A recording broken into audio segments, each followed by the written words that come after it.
Always a sad day. It will be forever. I mean, remembering 9/11, 22 years now since one of the nation's darkest days. Terrorists, their acts claiming the lives of thousands of people on September 11th, 2001.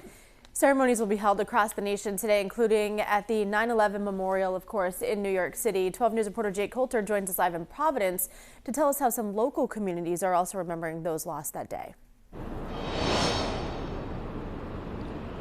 Yeah, that's right, Kate and Patrick. Many cities across southeastern Rhode Island will be remembering the lives lost on 9/11 now that 22 years later. And they will be remembering those 13 lives lost from our area. Central Falls is having a memorial service at the fire station at 9 a.m. Also at 9, members of the American Legion and Marine Corps League are conducting a special ceremony at the Rhode Island Veterans Memorial Cemetery in Exeter.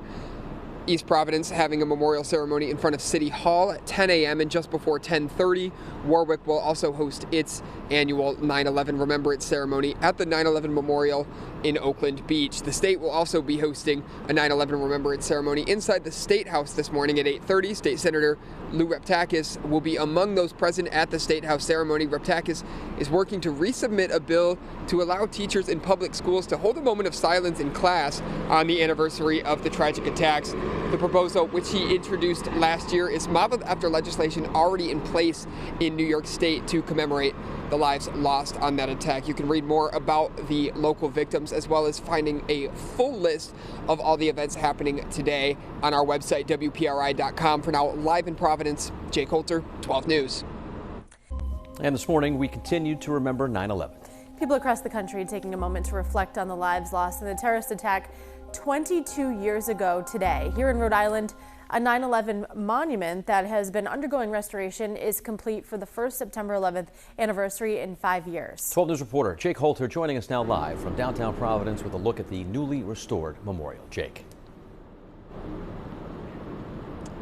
Yeah, that's right, Patrick and Kate. The Rhode Island Wall of Hope monument, which you can see behind me, is now 100% restored. The work of art was created by thousands of Rhode Islanders in the wake of the September 11th attacks. The monument was originally placed in the tunnel connecting Water Place Park with Union Plaza in 2002, but after years of wear and tear, the memorial has been moved in order to preserve it. Now it sits here between the entrances of Amica Mutual Pavilion and the Convention Center. Those familiar with the project say every single aspect of the restoration process was donated, from the original design to the parts to the labor in reconstructing the memorial. The value of these donations across the last 5 years is around $500,000. Alex Mendoza of Gilbane Building Company helped oversee the reconstruction of the memorial. 120 plus or so panels that are going to be being installed, 10 in which were painted by family members that lost loved ones that day, which is that much more meaningful. Now, roughly 12,000 people contributed ceramic tiles to the 9/11 memorial here behind me. For now, live in Providence, Jay Coulter, 12 News.